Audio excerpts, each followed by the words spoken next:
एक बार की बात है, राजगढ़ नामक एक गांव में सोनिया नाम की लड़की रहा करती थी। सोनिया के परिवार में सिर्फ उसके माता पिता ही थे। उनका परिवार गरीब था, लेकिन सोनिया एक बहुत ही अच्छी लड़की थी। वो बहुत ही सच्ची और ईमानदार भी थी। सोनिया के पिता दूसरों के खेतों में काम करते थे, उसी से उनका घर चलता था। फिर एक दिन सोनिया खाना बनाने के लिए जंगल में सूखी लकड़ियाँ ढूंढने जाती है, लेकिन उसे जंगल में एक भी सूखी लकड़ी नहीं मिलती। लकड़ियों की खोज में सोनिया जंगल के बहुत अंदर चली जाती है। जंगल में ज्यादा अंदर जाने पर सोनिया को एक रोशनी दिखाई देती है। सोनिया उस रोशनी के पीछे पीछे चलती रहती है। अंत में वो रोशनी सोनिया को एक बड़े से महल के पास ले आती है। सोनिया उस महल को देखकर चौंक जाती है और मन ही मन कहती है, वाओ, ये तो बहुत अच्छा महल है, लेकिन यहाँ पर कोई दिख क्यों नहीं रहा? मैं इसके अंदर जाकर देखती हूँ। इतना सोचकर सोनिया महल के अंदर चली जाती है। महल के अंदर जाते ही सोनिया देखती है कि वहाँ पर 3 लहंगे रखे हुए हैं। अरे, यहाँ पर ये 3 लहंगे कैसे रखे हुए हैं? यहाँ पर तो कोई दिखाई भी नहीं दे रहा है। यहाँ पर सिर्फ ये 3 लहंगे ही हैं। इतने सुंदर और रंग बिरंगे लहंगे भला किसके हो सकते हैं? क्यों ना मैं अब और अंदर चलकर देखूं, क्या पता कोई अंदर मिल जाए। इतना सोचकर सोनिया महल के और अंदर जाने लगी। सोनिया महल के और अंदर चली जाती है। तभी उसको महल का राजा मिल जाता है। राजा को देखकर सोनिया डर जाती है और राजा से कहती है, आप मुझे माफ कर दो, मुझे पता नहीं था कि आप इसके अंदर होंगे। कोई बात नहीं बेटी, तुम मुझसे डरो मत। क्या आपके सिवा इस महल में और कोई नहीं रहता? और जब मैं अंदर आ रही थी तो मैंने देखा कि वहाँ 3 लहंगे रखे हुए हैं। वो तीनों लहंगे किसके हैं? बेटी, इन सब के पीछे बहुत लंबी कहानी है। महाराज, मुझे बताइए ना इसके पीछे की कहानी। बहुत समय पहले की बात है। मेरे पास 2 रानियां हुआ करती थी। एक दिन मैं जंगल से कहीं जा रहा था तो मुझे जंगल में एक युवती पसंद आ गई। मैं उससे शादी करना चाहता था, इसलिए मैंने महल में पहुंचकर अपनी दोनों रानियों को ये बात बताई।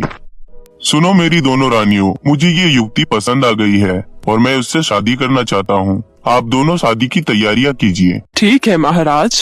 एक रानी शादी की तैयारी करने में लग जाती है, लेकिन दूसरी रानी को राजा की तीसरी शादी बिल्कुल पसंद नहीं थी।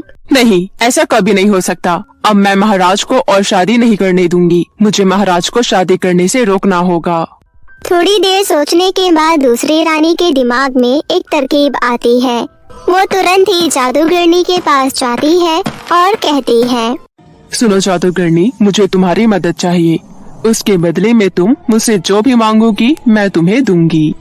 आखिर आपका काम क्या है महारानी? आप कहे और मैं ना करूं, ऐसा कभी नहीं हो सकता। महाराज को एक बहुत ही अच्छी लड़की पसंद आ गई है और महाराज उस लड़की से शादी करना चाहते हैं। मैं चाहती हूँ कि महाराज उस लड़की से शादी ना करे। ठीक है महारानी, मेरे पास इसका उपाय है। इतना कहकर जादूगरनी रानी को एक जादुई पानी की बोतल देती है और कहती है, रानी जी, ये जल उस लड़की के लहंगे पर डाल देना और जैसे ही वो लड़की उस लहंगे को पहनेगी वो लड़की भी लहंगे में बदल जाएगी।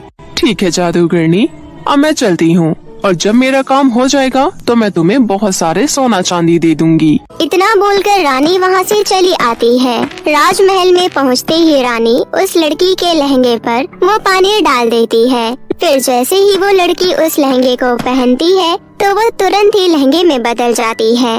लेकिन रानी गलती से सारे लहंगों पर वो पानी डाल देती है और जैसे ही तीनों रानी अपने अपने लहंगे पहनती है वैसे ही तीनों रानियां लहंगे में बदल जाती है। राजा को जैसे ही वो सब पता चलता है तो वो बहुत ही ज्यादा परेशान हो जाता है। अरे, ये मेरी रानियों के साथ क्या हो रहा है? राजा बहुत ज्यादा परेशान हो चुका था, इसलिए वो जादूगर के पास जाता है। क्या हुआ महाराज, आप इतने परेशान क्यों लग रहे हैं? इसके बाद राजा जादूगर को सारी बात बताता है। महाराज, आपकी दूसरी वाली रानी मेरी बहन के पास गई थी। आपकी दूसरी रानी ने मेरे बहन को लालच देकर उससे जादुई जल ले लिया। इसके बाद जादूगर राजा को पूरी बात बताता है। लेकिन अब इसका कोई फायदा नहीं है। जब मेरी बहन को पता चला कि सारी रानियां लहंगे में बदल गई है तो वो डर गई और ये राज्य छोड़कर भाग गई। लेकिन जादूगर, जब रानी पानी लेकर गई थी तो सिर्फ नई रानी को लहंगे में बदल जाना चाहिए था, फिर मेरी बाकी रानियां क्यों लहंगे में बदल गई? महाराज, आपकी रानी से गलती हो गई थी। जब वो लहंगे पर पानी डाल रही थी तो उसने गलती से बाकी सब लहंगों पर भी पानी गिरा दिया, इसलिए आपकी बाकी रानियां भी लहंगे में बदल गई। लेकिन जादूगर, अब मेरी रानियां वापस पहले जैसी कैसे होंगी? महाराज, कोई सच्चा अच्छा दिल वाला ही आपकी मदद कर सकता है, लेकिन एक बात है, आप किसी इंसान को बुला नहीं सकते, वो इंसान आपके पास खुद चल कर आएगा। लेकिन जादूगर, वो इंसान मेरी तीनों रानियों को ठीक कैसे करेगा? महाराज, आपको मैं एक जादुई पानी देता हूँ, ये पानी उस सच्चे इंसान को दे दीजिएगा। वो अच्छा इंसान जैसे ही ये पानी उन लहंगों पर डालेगा, वो लहंगे फिर से आपकी रानियों में बदल जाएंगे। लेकिन जादूगर, वो इंसान कब तक आएगा?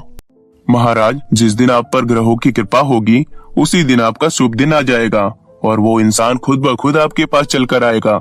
लेकिन मेरे ऊपर ये सारे ग्रहों की कृपा किस दिन होगी? अब वो दिन तो 1 साल बाद ही आएगा। बाप रे बाप, 1 साल बाद? महाराज, आपको इतने दिनों तक इंतजार करना पड़ेगा। हाँ तो बेटी, यही मेरी कहानी है। महाराज, आपकी कहानी तो बहुत दुख भरी है, लेकिन महाराज वो इंसान कब आएगा? बेटी, तुम ही वो इंसान हो जो मेरी मदद कर सकती हो। अगर तुम मेरी मदद करोगी तो मैं तुम्हें तुम्हारी मुंह मांगी चीज दूंगा। महाराज, मुझे कुछ नहीं चाहिए, बस मुझे आपकी मदद करनी है। बस आप मुझे वो जादुई पानी दे दीजिए जिससे मैं सभी रानियों को पहले जैसा कर दूं। इसके बाद राजा अपने कमरे में से वो जादुई पानी लेकर आ जाता है और सोनिया को दे देता है। सोनिया उस जादुई पानी को तीनों लहंगों पर डाल देती है।